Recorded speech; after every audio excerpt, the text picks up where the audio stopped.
No, it could be anything. It could go in all sorts of different directions. There's a lot of stuff going on in most of our stucks, and anything has information. Yeah. It's more that we're not used to reading that information. Like on a gross level, you know, we notice the body. We get sick, or we're very tired, or we have a gut feeling about something, or something makes us anxious, or on an emotional level, you notice that one's angry, that it's a feeling in the body.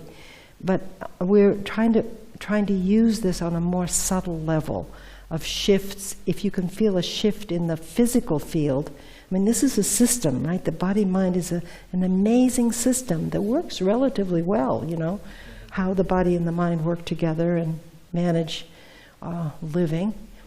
And so you're kind of using that as a systems change. Like, what happens if we can embody physically what something feels like to be stuck, and then pay attention enough to notice like where it wants to go, right?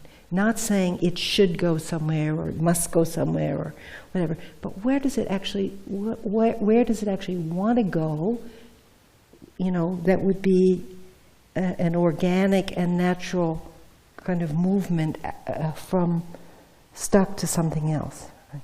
And then noticing where it ends up, and then just having a little reflection on the journey. It began here, it did this in the middle, it ended here.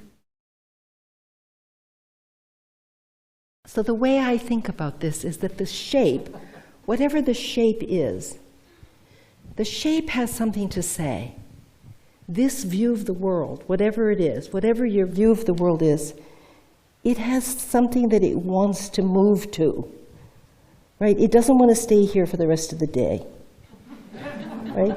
It actually, for whatever reason, just because it's bored with itself or just because it's uncomfortable, stuck is often uncomfortable, it doesn't want to do that. It'll move to something else if you just say, okay, what does this shape want to do? What wants to happen here? So it's not really about me, you know, the shape wants to do something. And I don't know what that is. I just follow along, you know, try not to think about it, just do something, and then stop. And then say, well, you know, it went from there to there, like that. The least amount of you in it, the easier it is. It's really not much fun if you're doing it. But it's really a lot of fun if the shape is just doing something and you're just going along and noticing.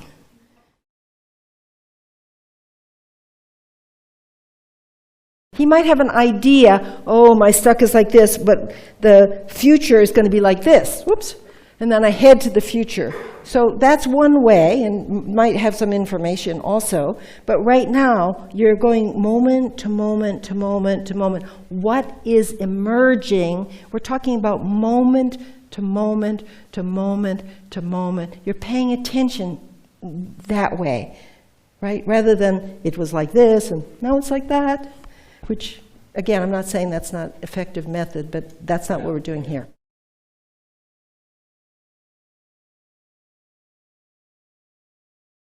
Generally, like in this kind of context, this is professional development context that you're using the person. People generally, I didn't say this and probably it would have been more sensible, but generally people choose something that they can share with others, that they feel is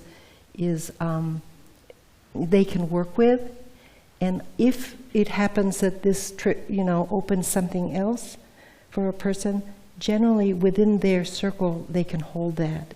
I've never had an experience for at least the last 45 years that I've been doing this where the group could not hold something.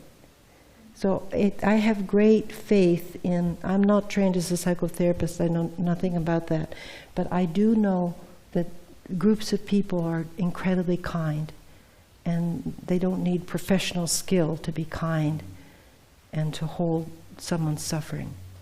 So I completely rely on this group that they will take care of and hold what's happening.